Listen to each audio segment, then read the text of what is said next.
Set down on the equator, halfway round the world, where the Indian Ocean meets the South China Sea, are the most fabulously rich and coveted islands in the Far East, the Netherlands East Indies. Stretching from Singapore to the Antipodes, and at one point only 40 miles from the Philippines, the Netherlands Indies are a group of more than 20,000 abundantly fertile islands. The most important of them, Java, Sumatra, and Borneo.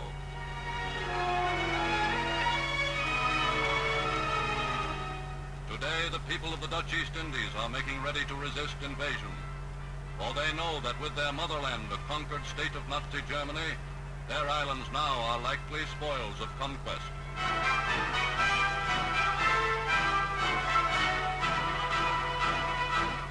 Because Dutch colonists most fear attack by their ruthless neighbor Japan, they are hurriedly converting all their resources into armaments in a desperate attempt to discourage invasion by making it costly for the invader.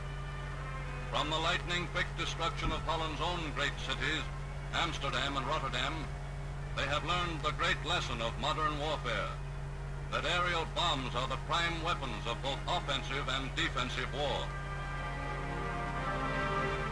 But key to all Japan's plans for a vast new empire are the Dutch East Indies.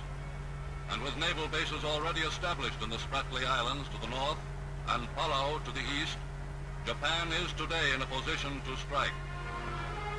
As a defense precaution, the Dutch have interned as dangerous enemy aliens the entire German population of the Indies.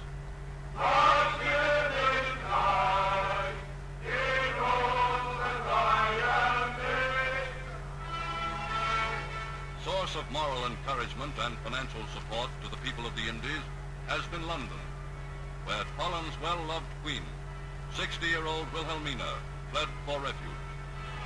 Here with her exiled ministers, Wilhelmina has been attempting to carry on the affairs of the imperial Netherlands government, to hold together the great Dutch Empire scattered over the world, on the mainland of South America, in the American Indies, and in the China Seas. An empire Nazi Germany is making every effort to destroy. German generosity and patience are not endless. The maltreatment of Nazis interned by the Dutch in the East Indies will bring swift reprisals. The Führer has ordered the military governor of the Netherlands to see that the Dutch under his authority are given some of their own medicine.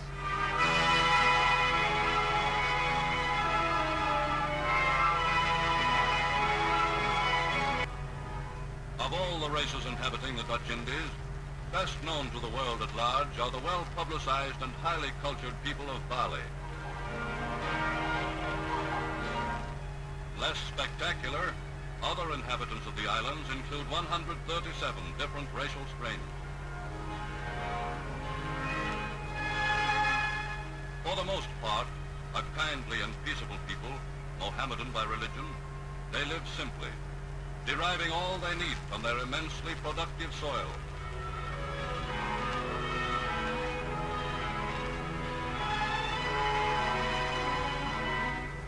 Intelligent, skillful, and moderately industrious, they make the utmost use of the products and resources they find around them.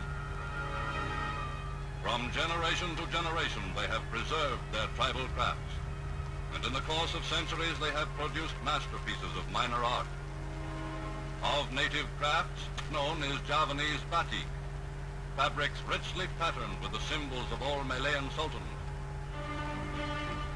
Ruler over all the people and all the sultans in the Dutch East Indies is Queen Wilhelmina's Governor-General, Jonkheer Takauer, a mild and liberal autocrat.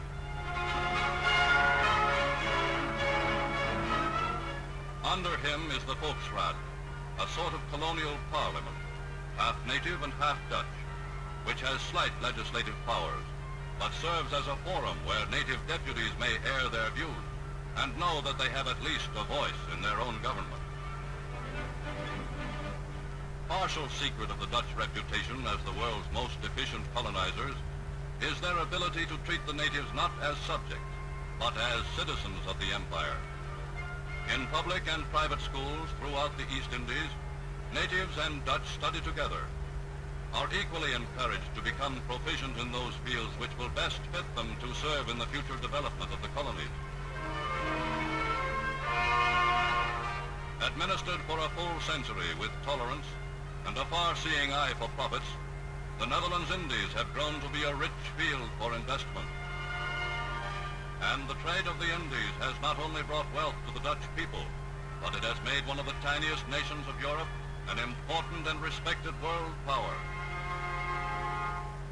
None have known better than the Dutch how to make productive use of the natural riches in which the Indies abound. No tobacco is more in demand than the delicate Sumatra, painstakingly cultivated to produce a large, fine leaf, which brings top prices in world markets as a wrapper for choice cigars. Scattered over the islands are thousands of acres of sisal, a tough fibrous tropical plant. Easy to grow and simple to harvest, the leaves of the sisal plant yield long hemp-like strands, which when treated and dried are spun into strong lines and heavy ropes.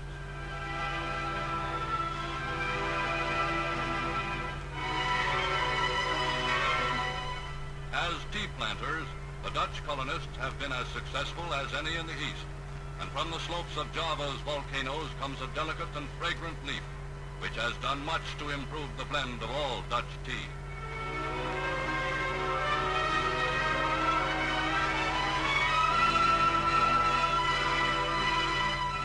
From the bark and roots of East Indian cinchona trees comes virtually the entire world's supply of quinine. Not a native of the East, the cinchona tree was transplanted to the Indies from South America by the far-seeing Dutch, who, through careful cultivation and seed selection, have developed a rich monopoly.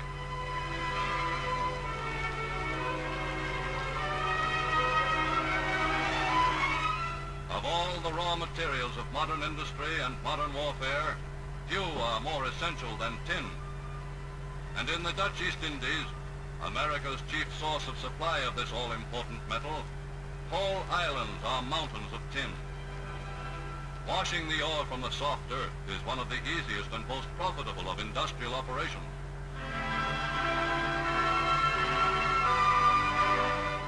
But even more vital to the nations of the world is another product of the East Indies, rubber.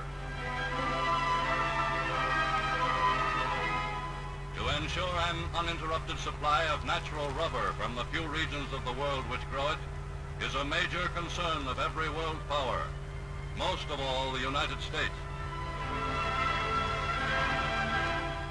For upon East Indies rubber, U.S. industry, today mobilizing to rearm America, is still heavily dependent. And the possibility that new conquests in Asia may entirely shut off America from access to the Indies is a serious worry to U.S. military strategists. In the same degree that Dutch tin, Japan's great military machine, with war and blockade gradually cutting down other sources of supply, Japan's militarists are demanding that they be given unlimited access to the oil fields of Borneo and Sumatra.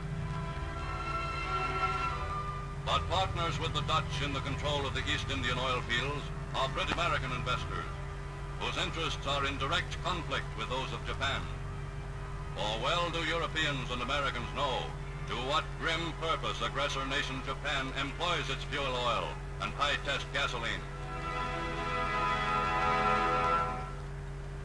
To carry on efficiently the affairs of Holland beyond the seas, the Dutch Queen Wilhelmina can count well on the loyalty of some 250,000 colonists, who, though spending their entire lives in the East, look always to the Netherlands, 9,000 miles away, as home.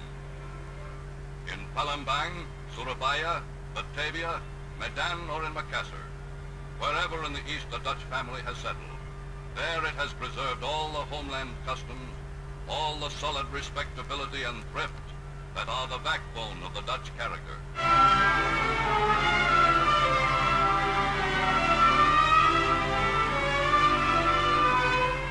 Into the quiet life of the Netherlands East Indies, early in May 1940, came a message, a group of 3 code words, bringing to a sudden end the peace and security of the Dutch colonists.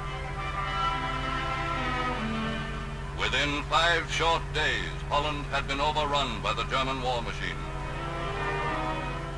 Quick to see an advantage in their neighbors' misfortune were Japan's militarists. England's difficulty is Japan's supreme and golden opportunity. We are working in the closest harmony with Italy and Nazi Germany. The United States is too weak and too pacifistic a nation to interfere with the onward march of Japanese destiny. Of course, we shall have the Dutch East Indies.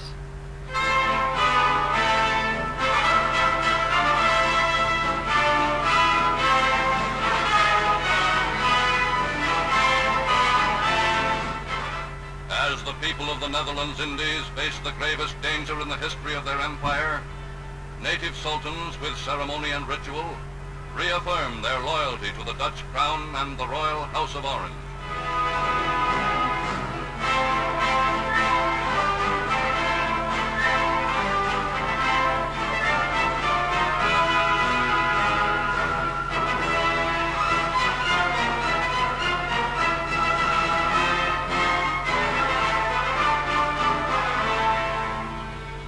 While Dutch officials know that wholehearted native allegiance lightens the burden of defense, the problem before them seems almost insuperable. But in grim earnest, all the resources and industries of the rich Netherlands East Indies are for the first time diverted from the creation of wealth to the purposeful task of self-defense and self-preservation.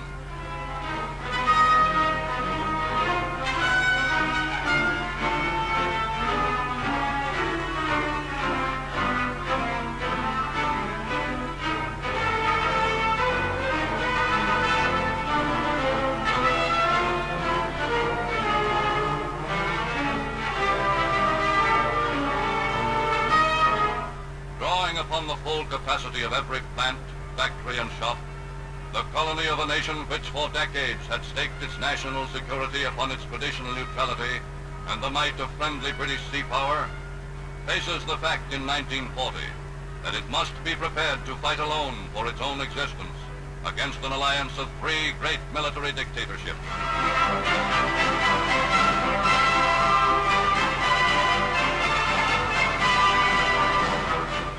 Knowing the limitations of their resources and their defenses, the Dutch staff is directing much of its effort to training soldiers able to cope with parachute invaders.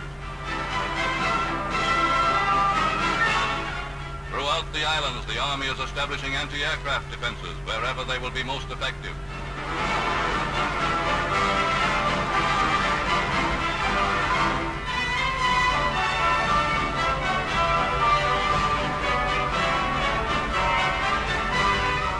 At Naval Headquarters near Surabaya, staff officers are confident of being able to give good account of themselves in the shallow and treacherous waters of the Malayan archipelago, waters with which Dutch naval men have long been familiar. In the East Indies Squadron, the Dutch have nearly 100 surface craft, motor torpedo boats, destroyers, cruisers, gunboats.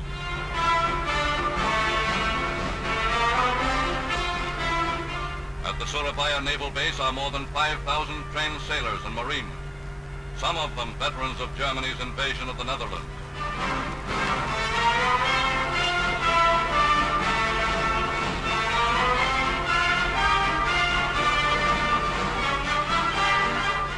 Based on Java is a flotilla of 18 modern submarines, outfitted with new long-range audio-electric sound detectors. And from the Straits of Malacca to the Celebes Sea, the waters of every navigable channel have been thickly mined.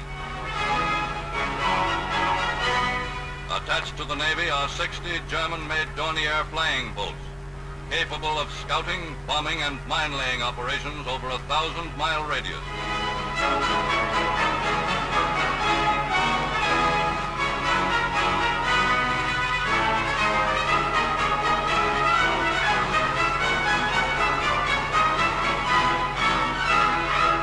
And in the Indies is a third line of defense, a compact Army Air Force of 3,000 men and nearly 300 combat planes. But Dutch colonials know that against the full force of a Japanese assault, they cannot hold out.